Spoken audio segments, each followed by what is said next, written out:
सभी श्रोतात्माओं को हमारा अनंत अनंत वंदन नमन करते हैं। मंगलाचरण। सहजानंदी शुद्ध स्वरूपी अविनाशी में आत्मस्वरूप ज्ञानानंदी पूर्ण निराकुल सदा प्रकाशित मेरा रूप सर्वांग सुखमय अलौकिक हूँ मैं परमात्मा स्वरूप। मैं तो आनंद ठंडी आत्मा नित्यानंदी सिद्ध स्वरूप नित्यानंदी सिद्ध स्वरूप। देवादिदेव अरिहंत परमात्मा श्री सिमंदर स्वामी भगवान आदि धर्म गुरु भगवंतों की आज्ञा अनुमति लेते हुए स्वाध्याय बेन श्री बेन चंपाबेन द्वारा लिखित स्वानुभूति दर्शन आधारित हमारा स्वाध्याय चल रहा है। आज 43 नंबर का प्रश्न स्वानुभूति का, उसमें 43 नंबर का प्रश्न जो है वो साधक ने ये पूछा है, जो साधक की दशा है वही दशा तो हमारी सबकी है ना। तो यहाँ पर साधक पूछ रहा है कि परमार्थ की प्राप्ति में किसी प्रकार की आकुलता व्याकुलता होना, उसे परम कृपालु देव ने दर्शन परिसर कहा है। तो वो क्या कहना चाहते हैं? तो सबसे पहले तो अपन प्रश्न समझ लेते हैं कि परमार्थ प्राप्ति माने क्या? तो कहते हैं आत्मा की अनुभूति, ये परमार्थ की प्राप्ति है ना। दूसरा शब्द है दर्शन परिसर।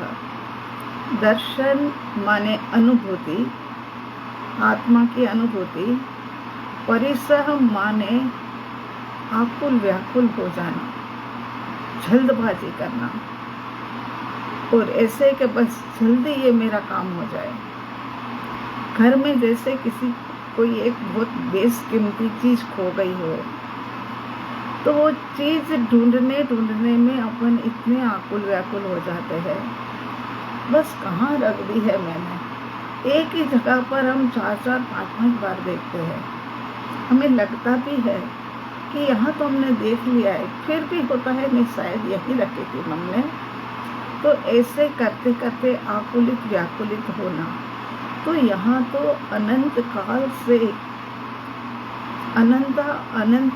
से ये आत्मा को हम खो चुके हैं, और ये खो चुके हैं। अब साधक जो अब ये राह के ऊपर आने लग गया, तो अब उनको ये लगने लग गया कि बस प्राप्ति मुझे जल्दी हो। जैसे जब तक चीज खो गई थी तब तक तो कोई बात नहीं, लेकिन आज शादी में शाम को जाना था और वो पहनना था, वो समय पर ख्याल आया कि अरे ये डायमंड के जो लोन थे वो कहाँ पर रख दिए, ये मेरी जो एक वीटी थी वो मैंने कहाँ पर रख दी। खो तो कई दिनों से गया था, लेकिन तब आकुलता व्याकुलता नहीं थी।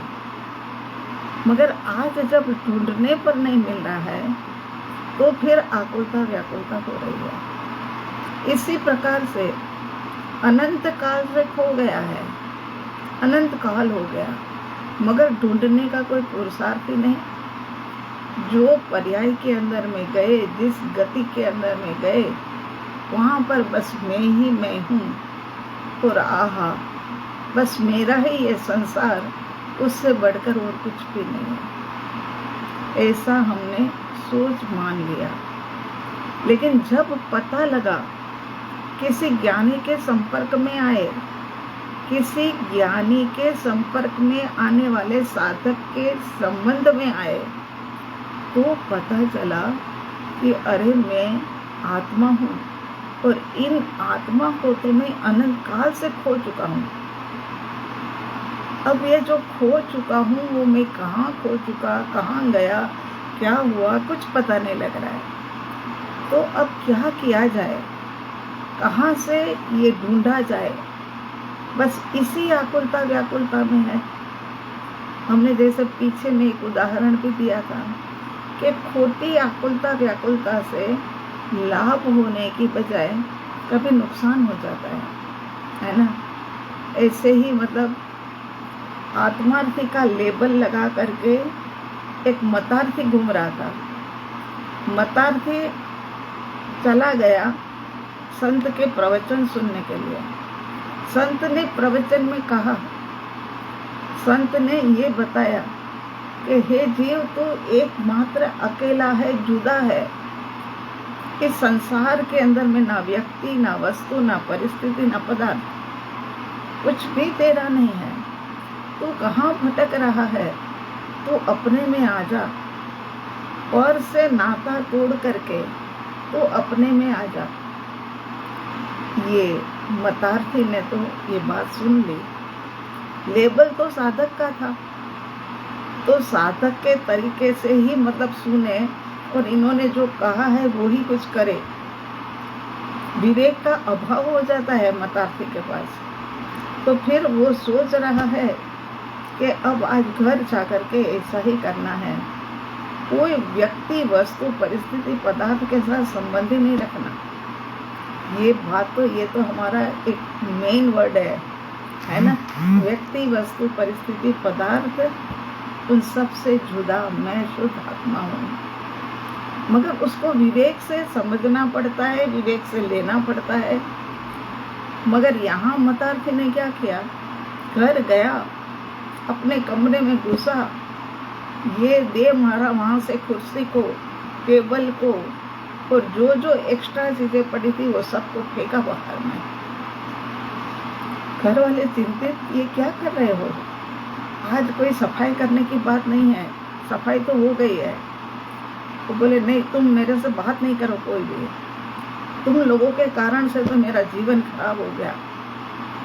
और बस मैं है ना किसी के साथ बात करने वाला नहीं हूँ, मैं किसी के साथ बोलने वाला नहीं हूँ, मेरे को डिस्टर्ब मत करो।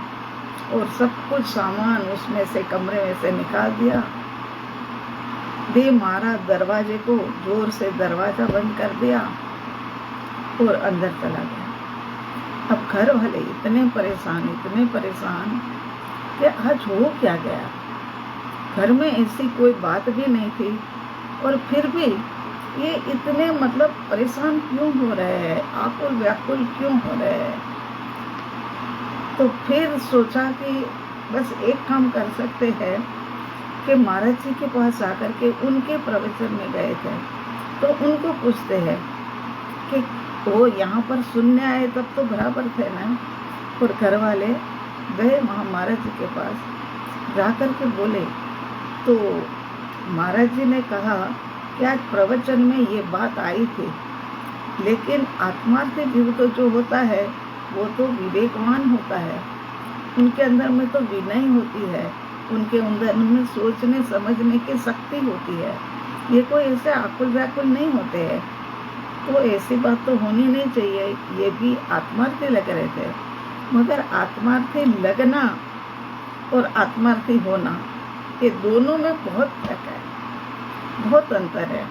तो ये आत्मार्थी लग रहे थे मगर आत्मार्थी थे नहीं, इस कारण से वो आकुल व्याकुल हो गए। इसी प्रकार से ये जो साधक होता है ना, वो भी विवेक के बिना अपना कार्य करने के लिए निकलता है ना, तो ऐसी आकुलता व्याकुलता हो जाती है। यही बात प्रश्न के अंदर में कहा है कि परमार्थ की प्राप्ति में किसी प्रकार की आकुलता व्याकुलता होना उसे परम कृपालु देव ने दर्शन परिसर कहा है। तो ये क्या कहना चाहते हैं? तो ये यही बात कहना चाहते हैं कि आत्मार्थी विवेकवान होता है और मतार्थी जो होता है ना, उनके अंदर में इस तरह का, इस जाति का विवेक नहीं होता है। और विवेक नहीं होने के कारण से वो जो कार्य करने जाते हैं ना, वो कार्य से उल्टा ही रिजल्ट आ जाता है। आना चाहिए था वो नहीं आता, उल्टा ही रिजल्ट आ जाता है। तो यहाँ कह रहे बहन जी कि ये जो आकुलता व्याकुलता हो जाना, जल्दबाजी मचा लेना, ये जो है ना, ये दर्शन परिचय है। तो आत्मा अनुभूति हेतु खोटी आकुलता हो, वह भी ठीक नहीं है ना। आत्मार्थी में धैर्यता होती है। ये मार्ग ही धैर्यता का और वीरता का है। धीरता और वीरता पूर्वक जो आगे बढ़ता है, उनका मार्ग प्रशस्त होता है। अगर धीरता वीरता नहीं होगी तो थकान बहुत जल्दी से लग जाएगी। क्यों थकान लगेगी? क्योंकि आकुलता व्याकुलता से थकान लग जाती है। हालांकि अपन निकले हैं थकान मिटाने के लिए, है ना।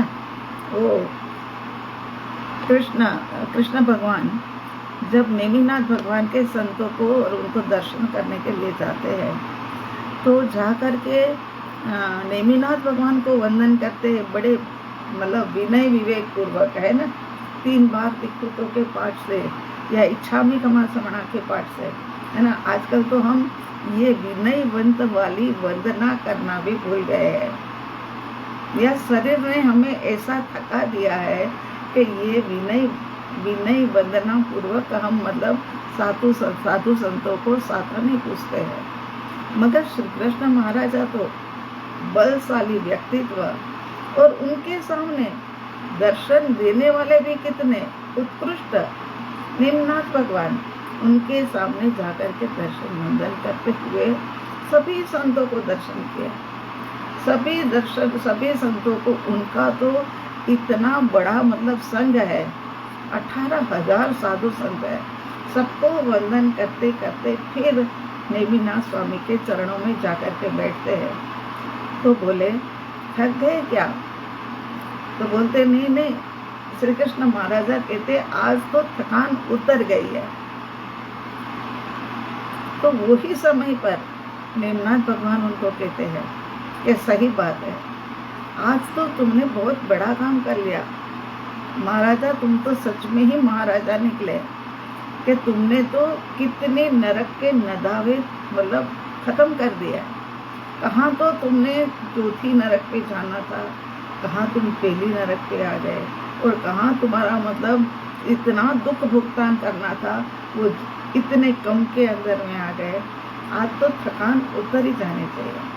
तो फिर कहते हैं कि अभी भी मेरी ये नरक बाकी बड़ी बची है, तो मैं फिर से एक बार जाकर के वंदना कर लेता हूँ। तीर्थंकर महाराजा कहते हैं कि बस जो भाव वो समय पर थे, वो भाव अब नहीं है।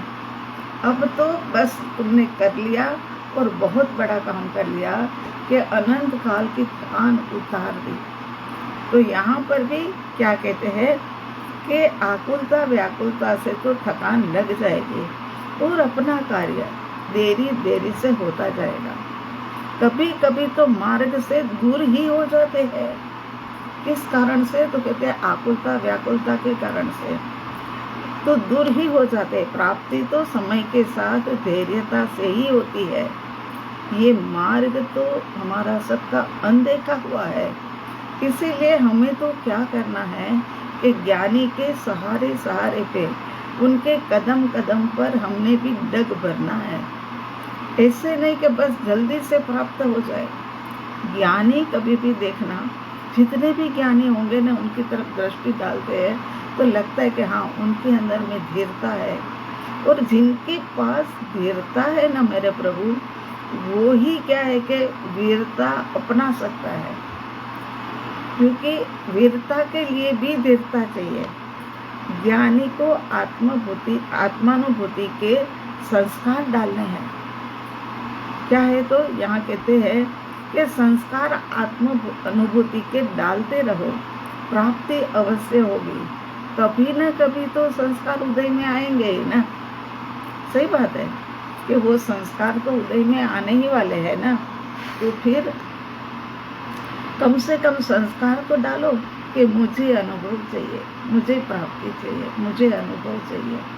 बस ये संस्कार डल जाए तो भी प्राप्ति अवश्य समझ लेना।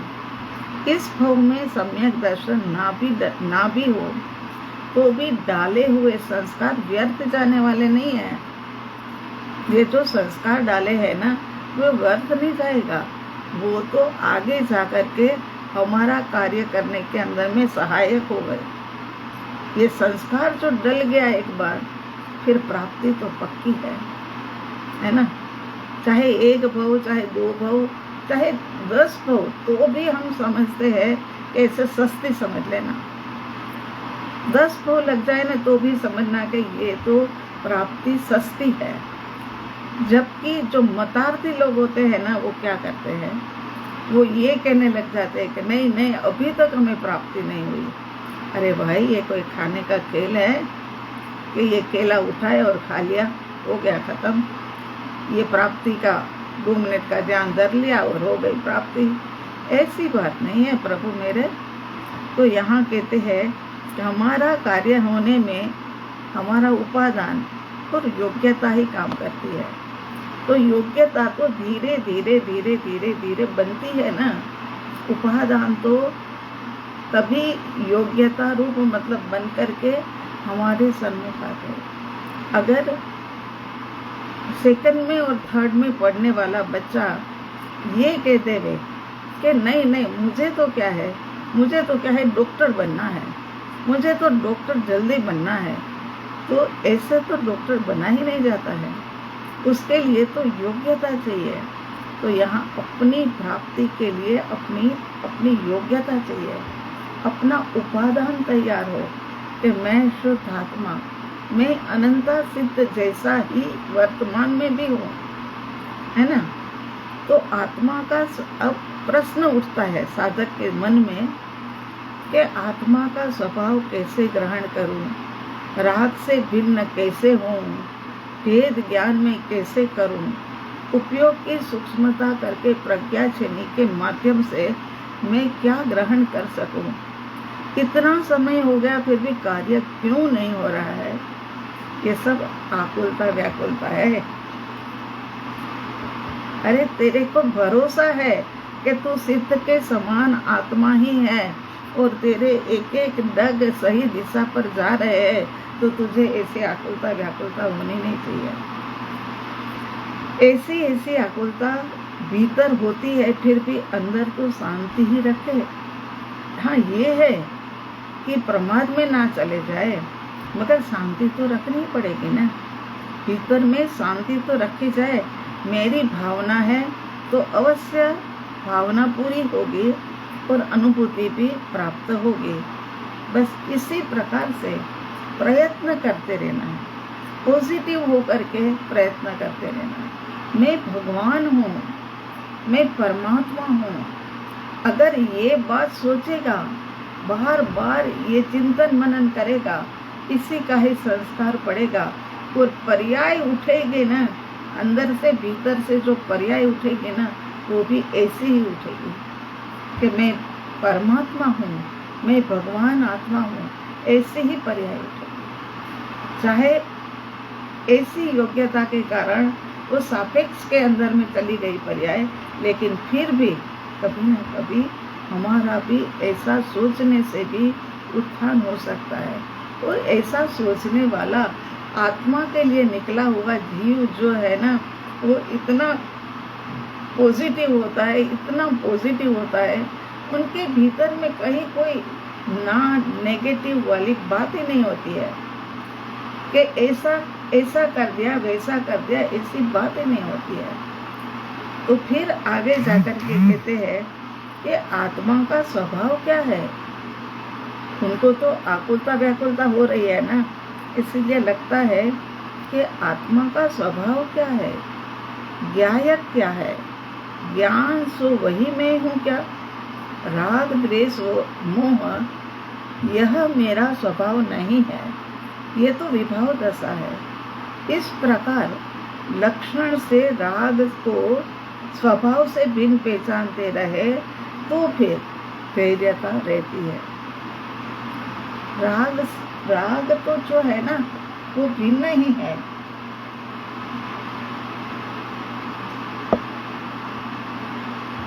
क्या है कि हम आपको कई बार वैसा उदाहरण दे चुके हैं कि भाई शीशे के अंदर में जाए तो हमारी ही झलक मिलेगी, है ना, मगर अब शीशे में हम कुछ मतलब छप तो नहीं गए है ना, या हम शीशे के अंदर में चिपक तो नहीं गए है ना, हाँ? तो फिर हम वहाँ से हट जाएंगे तो वो हमारी छवि भी हट जाएगी।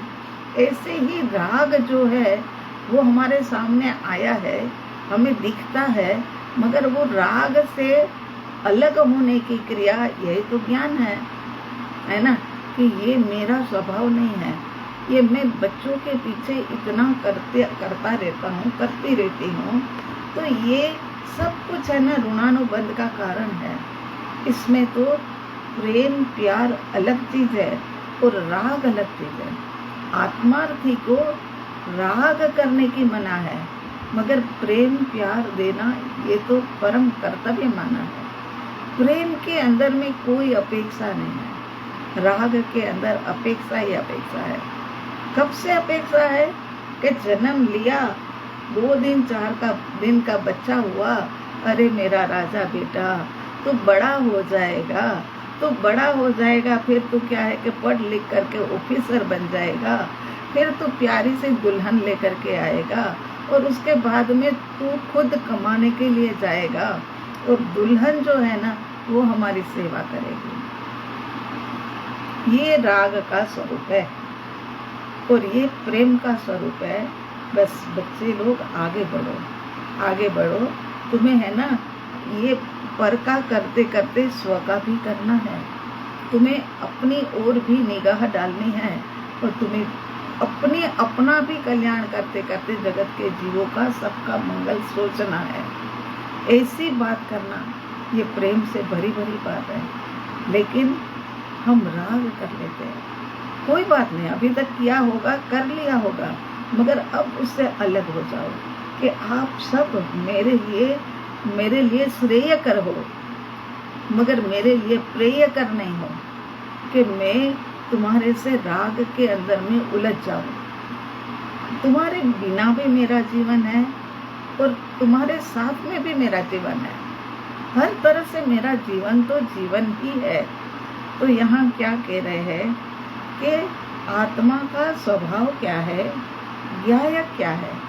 ज्ञान सो वही मैं हूँ, राग द्वेष मोह यह मेरा स्वभाव नहीं है, ये तो विभाव दशा है। राग द्वेष और मोह तो मेरा स्वभाव ही नहीं है ना। तो फिर इस प्रकार लक्षण से राग को स्वभाव से भिन्न पहचानते रहो। ये पहचानते रहने से ज्ञान को ग्रहण कर सकते हैं, और दर्शन मोहन या कर्म जो है ना वो क्षीण होने लग जाता है, वो अब कमजोर होने लग गया। दर्शन मोहनी में मतलब राग को और द्वेष को जो मतलब स्नेह मिल रही थी ना, उनको जो मतलब ताकत मिल रही थी ना, वो ताकत मिलनी अब कम हो गई। तो फिर दर्शन मोहनीय जो है ना वो कमजोर होने लग गया, है ना। जैसे कि कोई भी चीज को अपन ताकत वाली चीज ना देवे तो वो मतलब वो कमजोर हो जाता है। इसी प्रकार से यहाँ पर भी ये कमजोर होने लग गया, दर्शन मोहनीय कमजोर होने लग गया और वो क्षीण होने लग गया। लेकिन प्रयत्न तो धैर्यता पूर्वक करना ही होगा।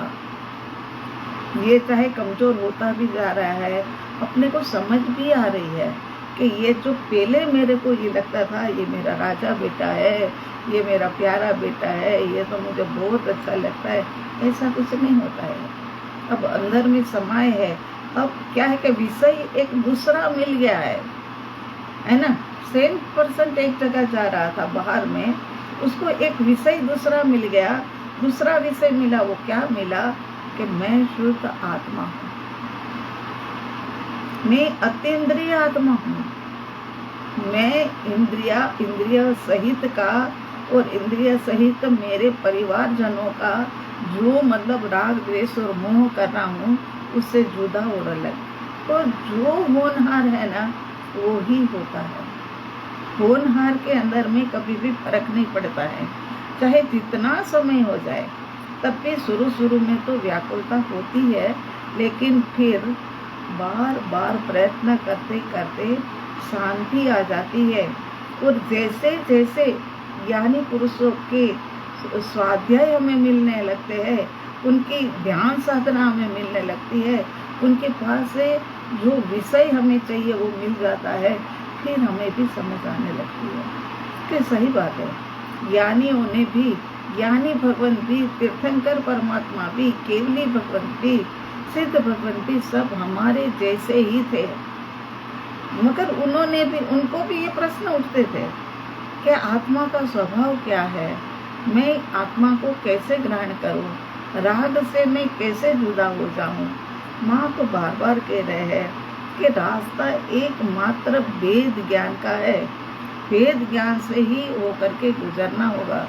तो मैं कैसे करूं, ये सब बात आती है हाँ मन ही मन के अंदर में, मगर आकुलता अब नहीं है, शांति से।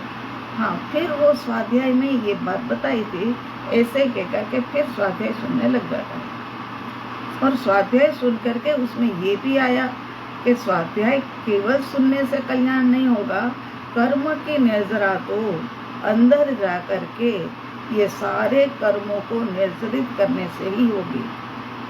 उपयोग बाहर ही बाहर रहेगा तो सारा कल्याण नहीं होगा, क्योंकि स्वाध्याय में तो फिर भी बाहर रहता है उपयोग, लेकिन ध्यान में अंदर चला जाता है।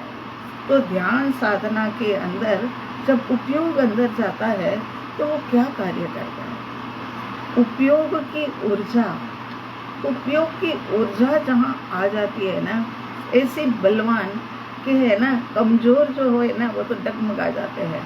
और कर्म सारे कमजोर है, कर्म सारे जड़ है, कर्म सारे परमाणु पुद्गलों का ढेर है। तो वो सारे डरने लग जाते हैं और वो ऊर्जा के उपयोग की ऊर्जा के माध्यम से जो है ना कर्म निर्जरित हो गए, एक बार में, 2 बार में, 3 बार में। और जहाँ से कर्म निर्जरित थोड़ा ज्यादा हो गया ना, वहाँ से कुछ अलग अनुभव मिला, कुछ अलग अनुभव मिला ने, वो आंशिक सम्यक दर्शन। उपयोग को अंदर ले जाओगे तो वो अंदर तो काम करेगा ही ना। हम 8 दिन तक बाहर ले गए थे, तो बाहर ले गए थे तो फिर बाहर से वो अंदर ले आए, किसको, कर्म को, है ना। बाहर से अंदर लेकर के आ गए कर्म को। अब अंदर गए हैं तो अंदर से अब बाहर तो निकालेंगे ही। और जहाँ से थोड़ा ज्यादा कर्म निकल गया, वहां पर जो एक जगह हो गई, वहां से उनको आत्मा का स्वरूप अनुभव में आ जाएगा। और वो ही सम्यक दर्शन है। अब स्वरूप देख लिया, अब तो प्यास थी उससे भी ज्यादा हो गई कि आहा, मैं ऐसा अनंत गुण मेरे भीतर में, और वो मुझे अनुभव में आया, एक साथ में आंशिक रूप में आया है, मगर अनुभव में आया। अब उनकी भूमिका और आगे बढ़ने लगेगी, है ना। एक बहुत अच्छी चीज हमें मतलब पसंद थी खाने के अंदर में, वो हमें थोड़ी सी मिल गई, फिर तो और लगता है ना कि सालों से तो खाया ही नहीं था ये, मगर अब आज आया और वो भी थोड़ा सा, तो अब लगता है कि बहुत सारा बना करके कभी खाना है। इसी प्रकार से यहाँ पर भी जो थोड़ा सा अनुभव हुआ उसमें से वो सोचते हैं कि अब तो मुझे और मिले। अब उनके अंदर धीरता भी आ गई, क्योंकि अनंतानुबंधी कसाई जो थे ना वो चले गए। अनंतानुबंधी कसाई के जाने के कारण से भीतर में इतनी धीरता आ गई। अभी तो पहला ही पैराग्राफ अपन पढ़ रहे हैं और उतने में सम्यक दर्शन भी हो गया और धीरता का मार्ग भी मिल गया। तो प्रभु बस हाँ ऐसा ही है, ये तो है ना, धैर्यता पूर्वक प्राप्त करना पड़ेगा। जल्दबाजी से तो रास्ता भटक जाएंगे और अनंत अनंत काल बढ़ जाएगा। मार्ग प्राप्ति धैर्यता से ही होगी, ऐसे जल्दबाजी से होने वाली नहीं है। तो यहाँ कहते हैं कि प्रभु चिंता फिक्र है कि स्वभाव कैसे ग्रहण हो। ये मेरे साधक, तुम्हारे में हमारे में सब कुछ है, हम न्यून्य और अधूरे है ही कहाँ। हम तो पूरे पूरे है ना, अधूरे तो है ही नहीं हम, और हम विपरीत भी नहीं है। हम आत्मा ही है, आत्मा से विपरीत कुछ होता ही नहीं है। तो हम आत्मा भी है, विपरीत भी कुछ नहीं है, न्यून्य भी नहीं है, अधूरे भी नहीं है, फिर हमें चिंता काहे की। और अब हम अभी तक तो सोचते थे कि कुछ हाथ नहीं लगा तो चलो क्रियाकांड ही कर ले बे, मगर अब तो सत्य बात हाथ में लग गई है। तो अब तो हमें पता लग गया कि हम तो स्वभाव से ही भगवान है, स्वभाव से ही भगवान है और शक्तियों से परिपूर्ण है।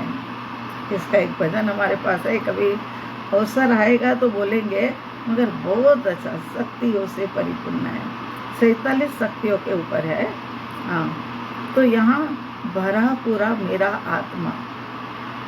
तो यहाँ है ना, ये बेन जी एक भजन की लाइन बहुत गुनगुनाती थी, प्रभु मेरे सब बातों में पूरे, सब बातों में पूरे मेरे प्रभु जी, सब बातों में पूरे।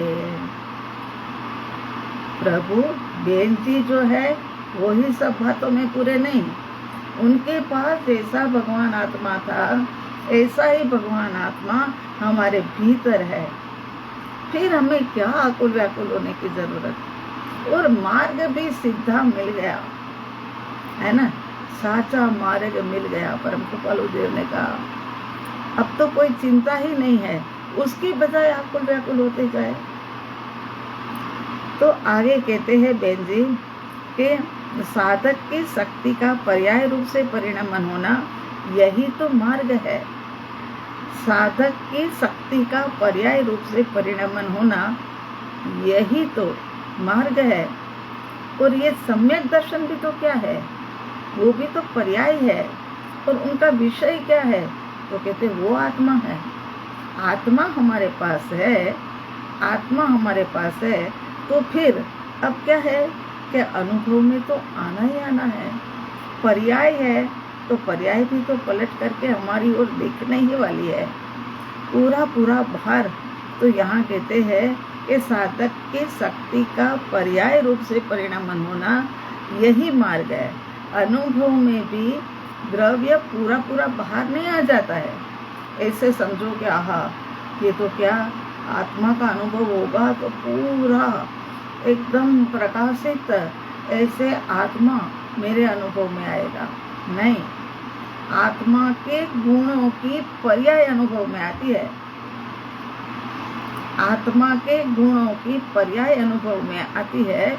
और पर्याय रूप में सम्यक दर्शन भी अनुभव का विषय कहा जाएगा। सम्यक दर्शन का विषय आत्मा, उनका अनुभव करना ये मेरा लक्ष्य। और बस शांति से अपने पुरुषार्थ पर भरोसा रखो ना, होगा, पक्का होगा। जो पुरुषार्थी साधक और जिनको प्राप्त करना ही है, जिनको मेर तेर नहीं करनी है, जिनको गुरु में से भी दोष नहीं निकालना है, जिनको ज्ञानी के प्रति का अत्यंत अहोभाव है, उनको प्राप्त होगा ही होगा। क्यों नहीं होगा। अनंत आत्माएं चली गई, अनंत आत्माएं।